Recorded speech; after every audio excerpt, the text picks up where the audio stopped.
Bismillahirrahmanirrahim. Najis yang berikutnya itu ad-damu, darah. Sawa'un kana daman masfuhan ay masbuban kaddamil ladzi yajri minal mazbuh, baik berupa darah yang tumpah, darah yang mengalir dari hewan yang disembeli, au dami haidin, atau darah haid, illa annahu yu'fa 'anil yasiri minhu, hanya saja dimaafkan jika darah itu sedikit. Darah yang jadi najis di sini yaitu darah yang mengalir dari hewan yang disembeli, darah yang tumpahnya itu, atau darah haid. Darah haid, darah dari kaum perempuan yang datang bulan. Dasarnya adalah fa'ani ibni Jurayj fi qawlihi ta'ala, bersumber dari Ibnu Jurayj berkenaan dengan firman Allah Subhanahu wa taala dalam Al-Qur'an, au damam masfuhan, atau darah yang ditumpahkan, darah mengalir dari hewan yang disembeli, itu najis. Qala, kata Ibnu Jurayj, al-masfuhu allazi yukhraqu, pengertian al-masfuh yaitu darah yang ditumpahkan, darah yang mengalir dari hewan yang disembeli. Wala ba'sa bima kana fil aruqi, tidak mengapa bila ia berupa keringat bentuk keringat yang ada pada daging yang hewan yang disembeli itu, daging sapi misalnya, atau kambing setelah disembeli kan ada tuh pada dagingnya itu tidak mengalir darah, darah itu ada berupa keringat, itu tidak terhitung najis, di mana kita diperintah untuk membersihkan dari. Kalau darah yang ada pada daging itu najis tuh susah juga, putih belum daging kan, dibasuh belum, tidak ada lagi zat yang diperlukan lagi pada daging. Jadi yang najis darah yang mengalirnya itu. Tapi kalau berupa keringat yang ada pada daging itu tidak mengapa. Minha, diantaranya akhrajahu Ibnul Munzir, ditahrijkan atau diriwayatkan oleh Ibnul Munzir, wan Abi Mijlas Fiddami, dan bersumber dari Abi Mijlas berkenaan dengan darah ini.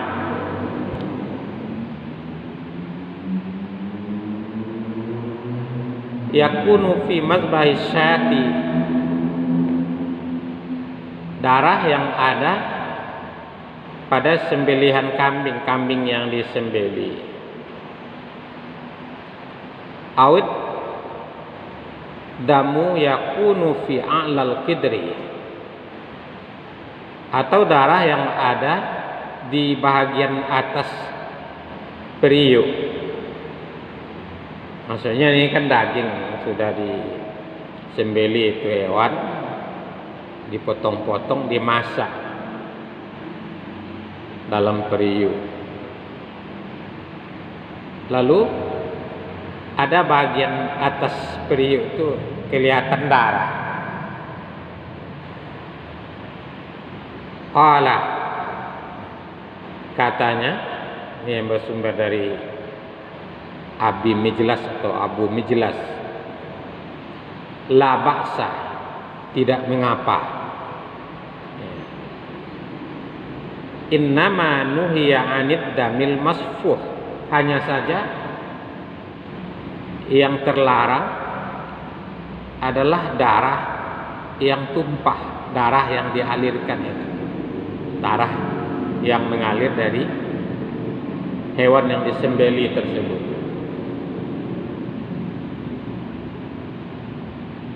Akhrajahu Abdu bin Hamid wa Abu Syekh, ditahrijkan atau diriwayatkan oleh Abdu bin Hamid, begitu juga oleh Abu Syekh. Wa an Aisyah radhiyallahu anha qalat, dan bersumber dari Aisyah radhiyallahu anha, Aisyah berkata, kunna na'kulul lahma wad damu hututun 'alal qidri. Kami pernah memakan daging sementara darah bergaris-garis di atas periuk. Ini maksudnya. Jadi ini Aisyah, istri dari Rasulullah SAW, memasak daging. Rupanya masakan daging ini setelah masak, di bagian atas periuknya ada garis-garis darah, darah dari daging yang dimasak itu. Di sini kan tampak oleh kita, ini ucapan Aisyah, sekiranya yang demikian itu darah seperti itu termasuk najis, tentu Aisyah tidak akan memakannya. Di sini Aisyah menyebut kami, kaminya ya Aisyah dan para sahabat dan juga Rasulullah SAW sebagai suami dari Aisyah.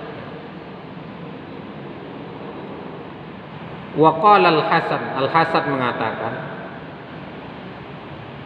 kalau tadi darah yang ada pada daging hewan yang disembelih, kalau berupa keringat yang ada pada daging yang sudah disembelih hewannya tadi, atau daging itu dimasak, ada juga nampak di periuk garis-garis darah tampaknya, itu tidak dipandang najis. Kata Al-Hasan, mazalal muslimuna yusalluna fi jarahatihim.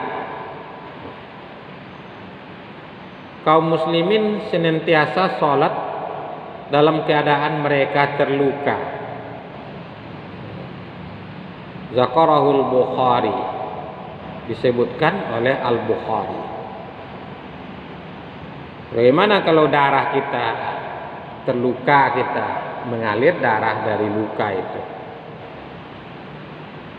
Apakah itu dipandang najis yang bisa merusak ibadah kita? Apa yang diriwayatkan oleh tabi'in ini, yaitu Al-Hasan ini, memberikan jawaban kepada kita. Kaum muslimin di sini maksudnya para sahabat dahulu. Mereka di dalam berperang, dalam perang, risiko perang itu kan kalau hidup mati atau luka-luka. Dalam perang ada yang luka-luka. Mereka juga mendirikan sholat. Dari lukanya itu mengalir darah, masih ada darah. Sekiranya ada darah yang mengalir di luka kita itu bisa disebut najis yang menghalangi kesucian kita dalam sholat, tentu dalam hal ini sahabat-sahabat tidak akan mengerjakan sholat yang luka seperti itu. Awak pun untuk itu aja luka tangan awak, atau digigit lintah atau pacet kata acek kata lintah darah. Lintah ini makhluk Allah yang hebat ya. Kalau ia itu menghisap darah kita kan tidak terasa sakit ya. Tidak terasa sakit, tahu-tahu sudah besar saja dia, sudah gembung badannya, jatuh ya. Karena Allah memberikan suatu keistimewaan kepada lintah atau acep ya. Lintah daratnya ini,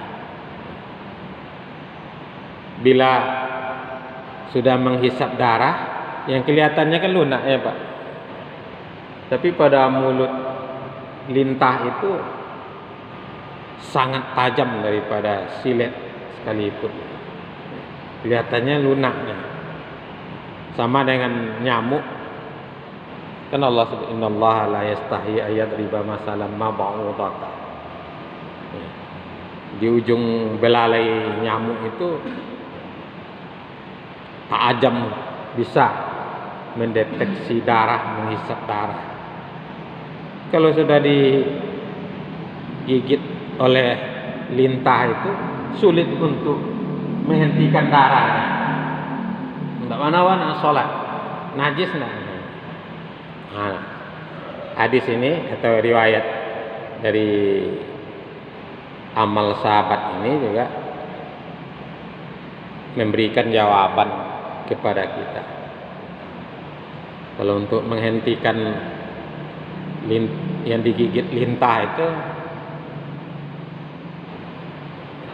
caranya kan dikikis oleh orang atau ditempelkan korek api, kulit itu tempelkan.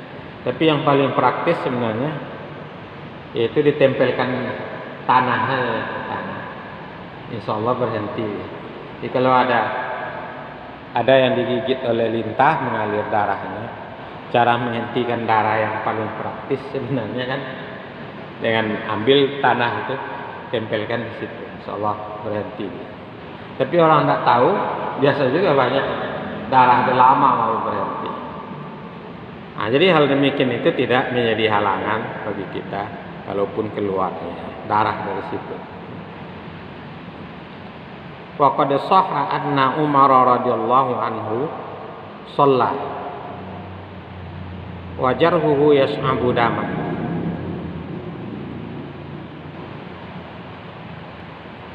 Dan sahih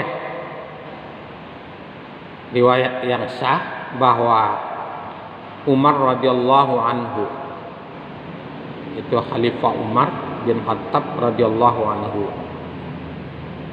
beliau sholat sementara luka beliau itu, dari luka itu mengalir darah. Umar ini, beliau ini syahid walaupun tidak di medan peperangan. Beliau ini tewas ditikam sewaktu tidak salah mengerjakan sholat subuh ya, sama dengan Ali kan ya. Umar, beliau tetap sholat walaupun dari lukanya itu mengalir darah.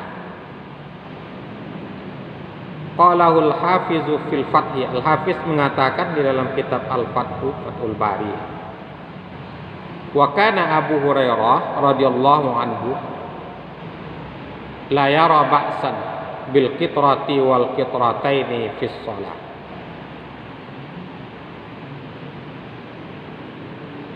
Abu Hurairah radhiyallahu anhu, beliau tidak menganggap apa-apa, artinya tidak merusak ibadah kita dengan adanya setetes atau 2 tetes darah pada waktu sholat. Menitik darah itu dari luku awak, setitik ke 2 titik, tidak apa-apa itu, kata Abu Hurairah.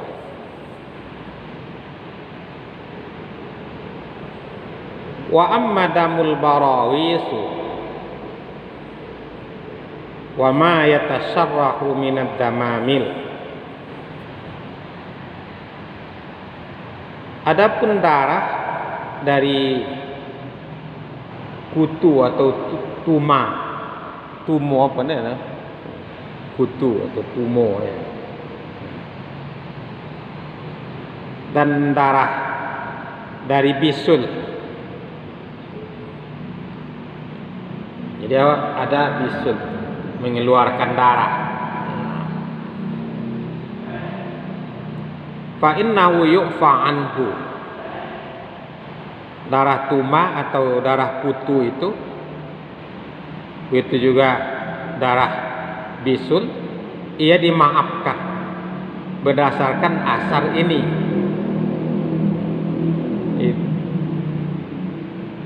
Kutu atau tuma. Wasu'ila Abu Mijlas anil qayhi.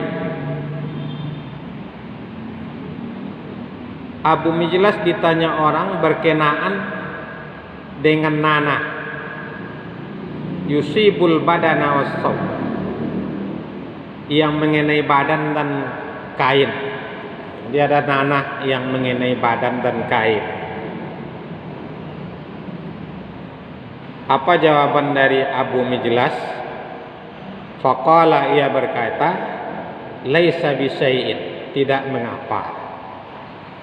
Wa inna ma zakarallahu dahma wa lam yazkuril qayha. Allah menyebut tentang darah, Allah tidak menyebut tentang nanah. Jadi istilahnya Abu Mijlas ini, beliau mengikuti apa yang tertulis itu saja, apa yang Allah sebut dalam Al-Quran, ya, yang kotor itu, yang najis, yang disebut di situ darah, tidak disebut tentang nanah katanya. Walaupun demikian, Ibnu Taimiyah mengatakan, Ibnu Taimiyah mengatakan, wa yajibu wuslus saubi minal middati wal qayhi was sadid. Wajib membasuh kain yang dikenai nanah. Al-qayh itu nanah juga itu, as-sadid nanah yang bercampur darah, nanah yang warna seperti susu itu kan, itu al-middah. Kalau as-sadid yaitu nanah yang bercampur darah. Kalau yang itu, kata Ibnu Taimiyah, wajib untuk membasuh kalau dikenai pakaian kita. Qala, kata Ibnu Taimiyah, walam yakum dalilun ala najasatihi. Tapi tidak ada dalil yang menunjukkan tentang najisnya ini. Kalau ayat Quran dicari atau hadis Nabi, tidak ada secara tegas menunjukkan bahwa nanah atau nanah yang bercampur darah itu najis, udah kembusur. Tapi walaupun demikian, wajib untuk membasuh kalau mengenai pakaian kita. Intaha. Sekian. Wal aula ayat taqihil insanu biqadril imkan. Hendaklah manusia menjaga dirinya dari yang demikian sedapat-dapatnya menjaga diri. Dengan mengaji fikih ibadah, ketentuan-ketentuan ibadah ini, misalnya tentang najis, kita mengetahui hal-hal mana yang bisa merusak ibadah kita. Artinya batas-batas minimal. Apa pengertian dari najis itu? Pengertian najis ini sesuatu yang dipandang dalam ketentuan agama kita ia kotor dan mesti kita bersihkan. Bila ada pada kita ini bisa merusak malah ibadah kita, mesti dibersihkan. Tapi ada yang kotor, dia tidak najis. Antara lain di sini apa yang dikemukakan oleh Ibnu Taimiyah ini, nanah atau nanah yang bercampur dengan darah itu memang tidak ada dalil tentang najisnya, tapi itu kotor. Ya. Jadi dengan belajar fikih ibadah, kita tahu batasan-batasan setidaknya minimalnya kalau ada pada diri kita ini berkaitan dengan merusak ibadah. Tapi kalau kotoran biasa, ada yang kotor tak termasuk kepada najis dia. Kalau ada pada diri kita tidak menjadi merusak ibadah, misalnya ibadah sholat kita. Contohnya air ludah, ingus, waktu kita sholat keluar ingus ini betul kainnya kan, mengalir angko seboleh di kainnya, bekas ingus itu di kainnya. Apakah merusak ibadahnya, batal sholatnya? Nah, ya itu kotor, tidak merusak air ludah. Tapi itu mesti kita bersihkan pada diri kita. Jadi dengan mengenal najis ini, kita mengenal kotor benda-benda yang pada dasarnya kotor. Kalau kita biarkan ada pada diri kita, pada pakaian kita atau tempat sholat kita, mempengaruhi pelaksanaan ibadah kita.